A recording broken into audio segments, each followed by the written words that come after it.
Hello everyone, welcome to Managerial HTV. I am Ashura Saxena and today I am going to start a new series on employer relations.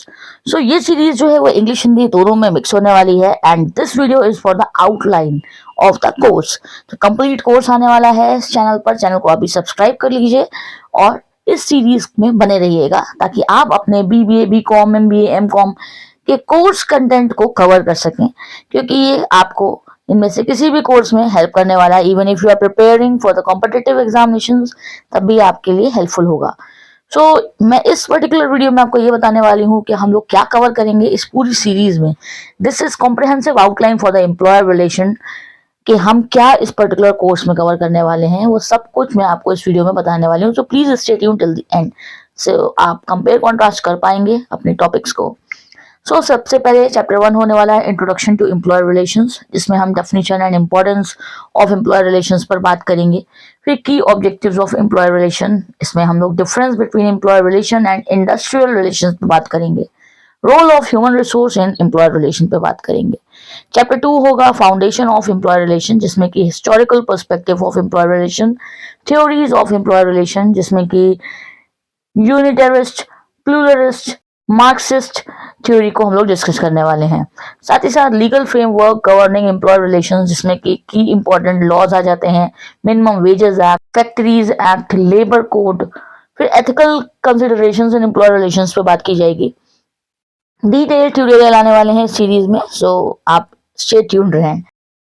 Chapter 3 होगा building a positive work environment, जिसमें कि हम लोग importance of organisational culture, strategies for effective communication, employ engagement and motivation techniques और conflict resolution in the workplace पे बात करेंगे. फिर आता है chapter 4 employ rights and responsibilities, जिसमें कि ओवरव्यू ऑफ एम्प्लॉय राइट्स, जिसमें कि इक्वल अपॉर्चुनिटी फेयर ट्रीटमेंट पर बात करने वाले हैं. साथ ही साथ employers obligations toward employees, workplace policies and procedures, roles of employ handbooks. Chapter 5 will be conflict and dispute management, जिसमें कि हम लोग टाइप्स ऑफ वर्कप्लेस कॉन्फ्लिक्ट्स पे बात करेंगे. कॉन्फ्लिक्ट रेजोल्यूशन टेक्निक्स, जिसमें कि मीडिएशन, आर्बिट्रेशन और नेगोशिएशन पे बात करेंगे. फिर roles of human resource in conflict management, फिर case studies of conflict resolution पे बात करेंगे. चैप्टर 6 होगा एम्प्लॉय वेलफेयर एंड सपोर्ट, जिसमें हम definition and scope of employ welfare, work place safety and health, stress management and work life balance programmes पे बात करेंगे. काउंसलिंग एंड सपोर्ट सर्विसेज पर बात करेंगे.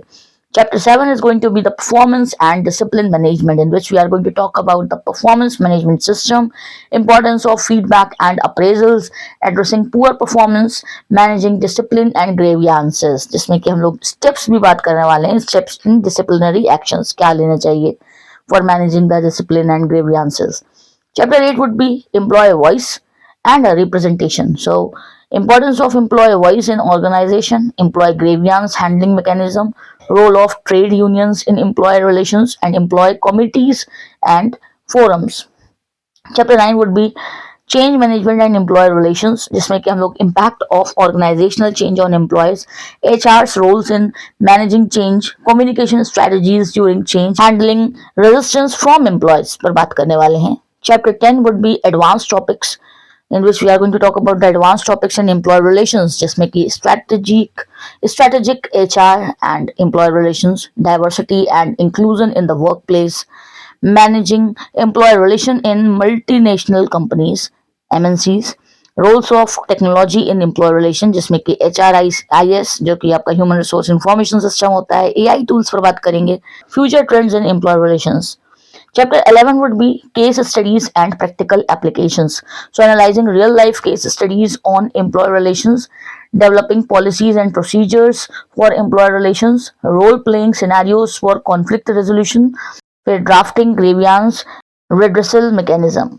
यहाँ पर हम लोगों ने चैप्टर 11 तक बात करी कि क्या क्या चैप्टर 11 तक हम लोग कवर करने वाले हैं. ये चैप्टर्स जो हैं वो एक तरीके से पूरे मॉड्यूल होने वाले हैं, जिसमें काफी कुछ हम लोग इन डिटेल बात करेंगे. वीडियोस की लेंथ थोड़ी वीडियोस की लेंथ थोड़ी ज़्यादा होने वाली है, लॉन्ग वीडियोस होंगे, लेकिन आप वीडियोस को प्रॉपर्ली देखिएगा तो आपका कोर्स बहुत अच्छे से प्रिपेयर हो जाएगा। ये टॉपिक, ये सब्जेक्ट आपका अच्छे से प्रिपेयर हो जाएगा। यही टॉपिक नहीं है जो मैं इस वीडियो सीरीज में डिस्कस करूंगी, साथ ही साथ आपको कोई अपने टॉपिक्स जो हैं, अगर आपको चाहिए कि इस पर भी वीडियो चाहिए, तो आप हर वीडियो में, इस वीडियो से लेकर अंत तक, आप जब कहेंगे, जो टॉपिक आप कमेंट सेक्शन में मेंशन करेंगे कि इस टॉपिक पे वीडियो चाहिए, उस टॉपिक पे आपके लिए वीडियो आएगा, ये पक्का है। तो आप इस सीरीज में बने रहिए। ये मैंने एक आउटलाइन बताई, इसके अलावा भी आपके टॉपिक्स, आपके डाउट्स, आपके इश्यूज को हम रिजॉल्व करेंगे इस सीरीज के थ्रू, इस सब्जेक्ट के थ्रू। और दूसरे सब्जेक्ट्स की सीरीज भी आपको चैनल पर मिल जाएगी, तो उसे तो चेक करिएगा ही।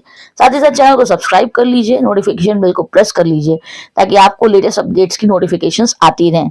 So thanks for watching. Stay tuned and see you soon in the next video, in which I will be starting with the very first chapter, the first module of the series, और हम बात करेंगे सभी topics पर in very detail. So thanks for watching, stay tuned and see you in the next video.